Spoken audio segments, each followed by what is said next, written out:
और आज आप पढ़ोगे गति के समीकरण। देखिए गति के समीकरण आपको 9th में पढ़ाए गए। जब कोई वस्तु गति करती है तो उस समय उसका वेग कुछ प्रारंभिक वेग होता है जिसे हम u से लिखते हैं, ठीक है।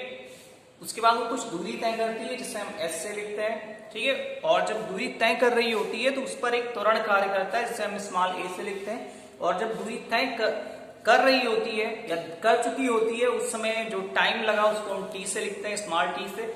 और उसके बाद जब वह वस्तु का रुकने वाली होती है तो उस वस्तु का अंतिम वेग v होता है, ठीक है। तो ये 5 बातें जो है गति के समीकरण पर निर्भर करती हैं।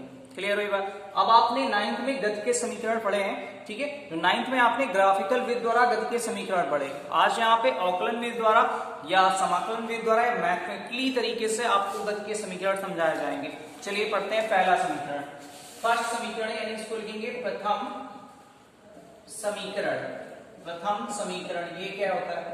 देखिए प्रथम समीकरण का मतलब है कि माना, अब यहाँ पे माना से स्टार्ट होगा कि माना किसी क्षण स्मॉल t पर सूक्ष्म समयांतराल में वस्तु के वेग u में या वस्तु का वेग u था, उसके बाद उसका अंतिम वेग v हो गया, यानी v वेग जो होगा वो परिवर्तन हुआ, ठीक है। तब वस्तु पर त्वरण कितना कार्य करेगा, यानी वस्तु को हमने फेंका, ठीक है, तो उस समय उस पर त्वरण कितना कार्य करेगा। त्वरण के लिए आपने फार्मूला पढ़ा है, a बराबर होता है dv अपॉन dt। ये आपको पढ़ाया गया, a बराबर होता है dv अपॉन dt, ये पढ़ाया गया ना।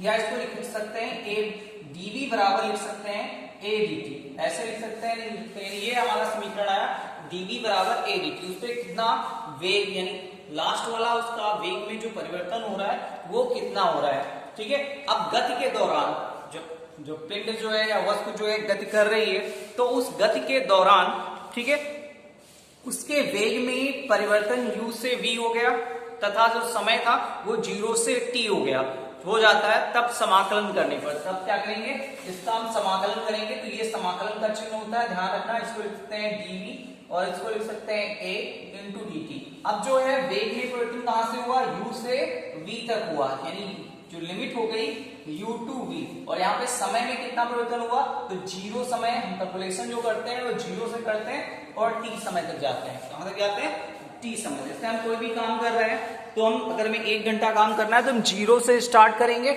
और फिर t तक पहुंचेंगे नहीं पहुंचेंगे, ठीक है।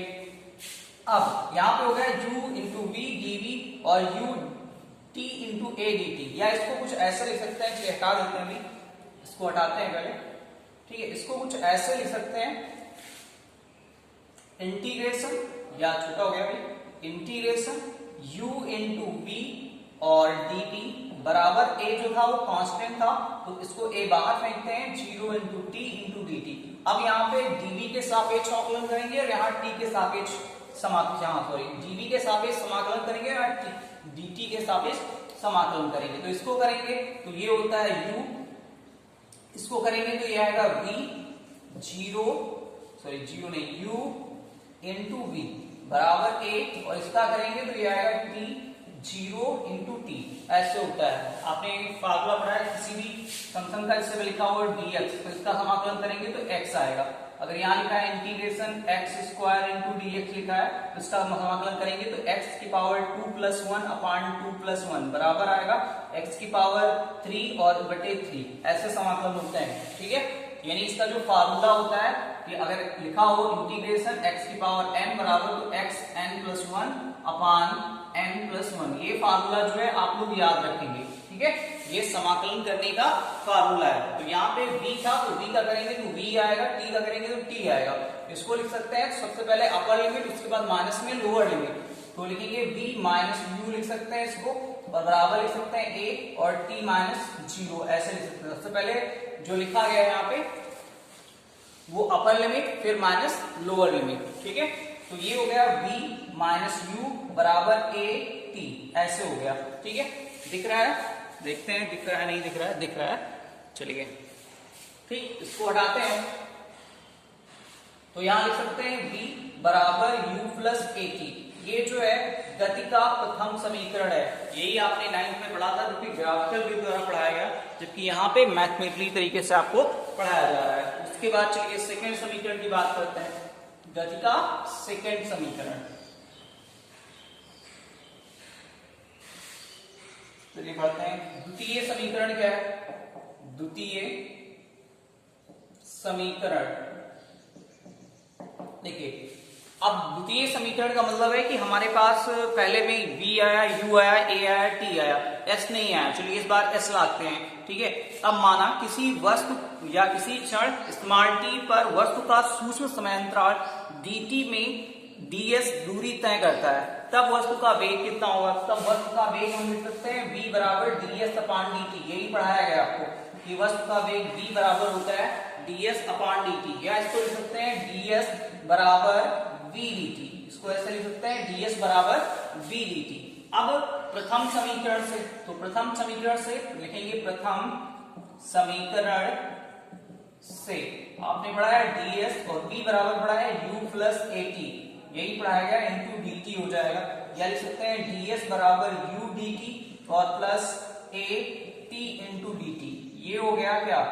ये एक समीकरण प्राप्त हुआ। अब हमारा जो s है, विस्थापन है, वो 0 से s होगा, यानी समाकलन करने पर तो लिखेंगे क्या? 0 टू s इंटू ds बराबर, यहाँ पे जो समय में परिवर्तन हो रहा है 0 से t हो रहा है, यानी 0 से t u इंटू dt और प्लस a, और यहाँ पे जो समय परिवर्तन पुनः होगा वो 0 से t होगा। यानी हमारा जो वेग है, अगर वेग की बात की जाती है तो u से v होता है, समय की बात की जाती है तो 0 से t होता है, और अगर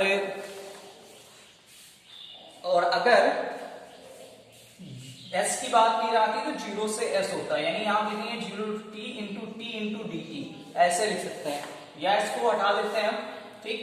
तो इसका समाकलन करते हैं तो ये आता है कितना? s 0 टू s बराबर, इसका करते हैं तो ये आएगा u इंटू t और 0 टू t प्लस, इसका करते हैं तो a, और ये आता है t स्क्वायर अपान 2, ठीक है। ये 0 से t, क्योंकि अभी फार्मूला पढ़ाया गया x की पावर n हो, यही फार्मूला पढ़ाया गया अभी, x की पावर n dx टाइप का अगर कहीं लिखा हो तो इसका समाकलन करते हैं तो ये आता है x n प्लस 1 और अपान n प्लस 1। ये फार्मूला अभी बताया गया, तो यही फार्मूला अप्लाई करके लगाया गया तो t स्क्वायर अपान 2 आया, ठीक है। चलिए इसको कर लेते हैं, तो ये आता है s माइनस 0 और ये आता है u t माइनस 0 और प्लस a, और ये आता है t स्क्वायर बटे 2 माइनस 0, ठीक है, ऐसे आता है। तो ये आता है s, ये आता है ut प्लस 1 बटा 2 a t स्क्वायर, ठीक है। ये है गति का सेकेंड समीकरण। समझ में कुछ बात आई? अगर नहीं आ रहा है तो फिर आप लोग जो है वो कमेंट करके पूछिए।